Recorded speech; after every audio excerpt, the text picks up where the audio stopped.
Hi. I am Rebekah Kochan. And I am Dante Rusciolelli. Thank you for joining us again for another rendition of the Joys of Alzheimer's.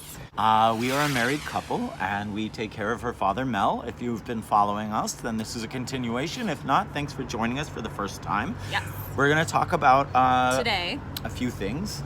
Right. One of the things we're going to talk about is my dad. He's in like the early middle-ish stages, maybe more middle. Everyone's different. Everyone's different, right? Because to someone else, at 10 years, it would be over or really bad. He hasn't had it for 10 years, but 5 years. He's been diagnosed for 5 years. He was diagnosed for 5 years, but we believe he had it 5 years before that.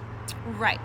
But he's still at the point now where we can take him to this senior center down the street for lunch so he can go and be social, you know. But that's where we get to our first subject, right, which is change. Change can make it really bad for people with Alzheimer's. Like, right, they don't deal with it well at all, and you forget the severity of that until something like this happens. Like, the center is going to be closed for the next 8 days, which is fine because they're trying to find housing for people that are homeless, for seniors that are homeless. Sure, it's great. But the sad part is, it's the best part of his day. It's what he talks about at all night. The time. Can't wait to go the next day.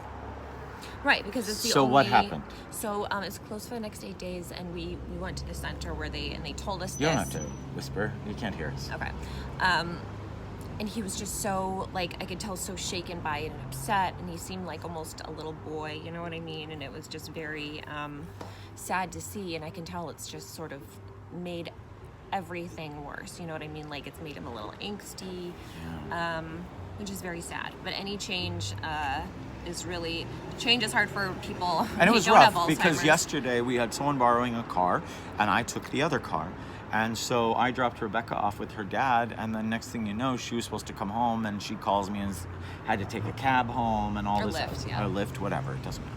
But so because of his wanting to change, like he couldn't wait to be there as soon as he got there, freaked out. Right, like, and it wasn't even, it's just like things are just slightly different for the next 8 days, but it was really, really hard for him. And that's sad to see because my dad was, you know, really great at what he did and good at business and all that stuff. Yeah, he almost seems like a little boy a lot of the times, which is rough. Normal. Right, like his sister came to visit, and my daughter comes to visit, and he'll say things like, I hope they don't color in my coloring book.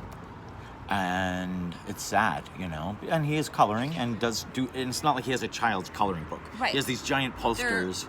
They're adult coloring books, like, you know, you've seen. They're what really I mean. cool. They're good for anxiety and stuff like that. And it's so funny because I've read that people with Alzheimer's, they like to do that, use the adult coloring books. Yeah. And I remember reading that and being like, my dad is never going to sit there and color. But sure enough, he does. And he loves puzzles. it. And he he loves says puzzles. It's good. He makes them feel good. So donate puzzles why not? And coloring books, you guys, to senior centers. Donate them to adult centers. Donate them to veteran centers, the VA. Please, I beg you. Go donate. Go donate. Go donate. It's not always money you have to give. Go give things like that. People can use them. Mel is always talking about how he wants to set up like a puzzle day at the senior center and things like that. And I really think that would be a great idea. Right. So we had a few things happen this week besides that, right? That was one change. Yesterday was a very stressful day. I have a celebrity client who I had to get somewhere, and then this thing happened at the center, and then my client was freaking out because I was late because I had to drop them off. And it was very nice because the woman who was with me and my client said to him, do you know that their father has Alzheimer's? And do you know how tough that has to be on them and how hard that has to be on their marriage? And I was just so taken aback because no one ever says that. All they ever say is, oh, wow, I can't believe you guys are taking care of someone. Like, no one else does? Does everyone else just send their parent home except for the people watching this? Right, people are like, you're so amazing for doing this. And I'm like, it was... What's the choice? Like, even if we were rich, I wouldn't send him away. Right, and I know that everyone's different, but it makes me wonder, you know, people are weird, as I'm sure people are watching this know that, like, people are effing weird. People that have been around forever, all of a sudden just disappear from people's lives. It's really gross. And you see it all the time. I follow lots of other people on Instagram that are going through, you know, the caregiving journey, and it's something that everyone talks about, that people just disappear from your lives. And you know, there's on the other side of that, There is a lot of guilt and anxiety for those people who are not the caretakers sometimes, because they aren't there, and it doesn't mean that they're bad. Not every person who's not the caretaker is bad and not helping. No, I know, but I mean, a lot But there of are people just so disappear. many that just disappear, and including in our life. You know, he had 1 million friends and family and only gets so many calls. That's the truth. I don't know if it's people think he can't talk on the phone, and I'm letting you guys know, if you watch this and your family or friends and know him, give him a call. He gets calls from friends, though, Call and him. family. He does. But he would love to talk to you. Absolutely. So I think that that's probably why they're not calling. They don't know how the disease works. And that is a problem. We have people telling us all the time, hey, or they'll say to him, you shouldn't act like that. Don't think like that about this or that. And I'm thinking, oh my God, you don't understand how this disease works. Right. Even when I tell people beforehand, like, you know, just if he says something crazy, just, you know, agree and change the subject, because that's what you're supposed to do. Even if they say something nuts and people just like don't get it, and they'll start arguing with him, and it's like, are you nuts?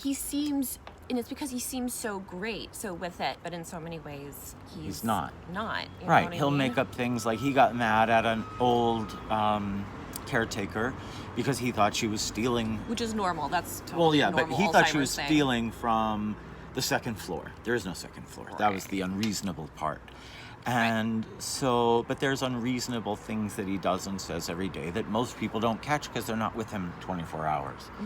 One other thing he does that I guess it's charming and I'll miss it someday, but it also grinds on me. It's the same jokes, same everything all day. I think that's a lot of just old people in general, though. I know, but every time we say goodbye, it's like, is that a promise? I'll see you soon. Is that a promise or a threat?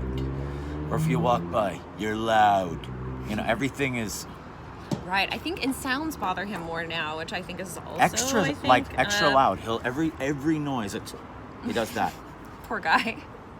He's also an overactor, maybe. Who knows? Yeah. Because his sister did that too when she was here. They both go. Had the slightest noise. What are you gonna do? Or he has impeccable hearing. Who knows? Right. I have no We idea. don't know. Who knows? I really don't. I'm not a doctor. No, I am not either. Anyway, so that is tough, dealing with people who don't get it, and you need to explain it to people. You know, most people don't know what it is. They think it's, what did they call it in the old days? Senility, where they're just getting a little senile, and you think you can change their mind about things. Someone said something great when we took a class. They said, think of it as they're in a dream. And so anything they're dreaming is their reality. So if they're believing in their own mind that they are in China, just be like, okay, you're in China. Why fight them on it? Because they're not going to change their mind. All you're going to do is start a fight with your loved one. Right, just redirect. Why do you care if you're in China? Redirect. Why can't you be in China while you're talking to them? Like, give it up. Or like an example. No, keep going. I was going to say, I also do these talks on happiness. If you want to catch them, they're also on our YouTube. And one of the things My I say... husband is very mentally stable, by the way, which is great. It's one of his best qualities. Thank He's you, super... dear. Thank you. So, but what I was going to say is it's better to be happy than right, isn't it? You know how you have little bickers and you're both Ding. right? No, he's right. But you want to be He's right? How about, who cares? I could let her win every time, but I mean it. She could be right every time, and she probably is. But what I'm saying is, what do you care if they have something wrong? How does that affect your day? It doesn't. So just make sure that you are kind and thoughtful and just agree and move on, right? Yes, kind, thoughtful, warm, and also they say don't like ask them too many questions at the same time. Just ask them like one question at a time because it's hard for them to process. And don't interrupt if they get it wrong. You can always help them along if they're stumbling for words, which happens a lot. That's kind of where he is now. He'll start a sentence and I know where he's going, so I'll help him out with the rest and he'll agree and laugh and... Right. All right. Well, you guys, it's kind of a down subject. I mean, it's not always positive, but I can say this. If you just breathe, my wife is good about making sure that we breathe, that we take I'm time for trying. ourselves, that we find an activity for her dad to do. Like right now he's indoors watching MASH on reruns. Loves MASH. Right, so find those All things old people love MASH. because it's about you right now. You need to give yourself free time and happiness. And maybe it's just sitting outside for the next 10 minutes or a half hour while they watch a show. Self-care. It's Go play on your important. phone. Go somewhere. Go do something. Have someone come over this weekend and give you some help. Call your family. Whatever you need to do, it's not weak to tell people you need help. Even if you have money. Just because you have money doesn't mean you have the strength to sit there with someone 24 hours and be a caretaker. To all the people who are watching this who are caretakers themselves, I commend you. And we know what you're going through, sort of. You have your own story, and so do we. And I hope we help you in some way, and we're going to keep this up, and you're going to see Mel in more episodes. If you haven't seen him yet, go back through our old episodes. You'll see him.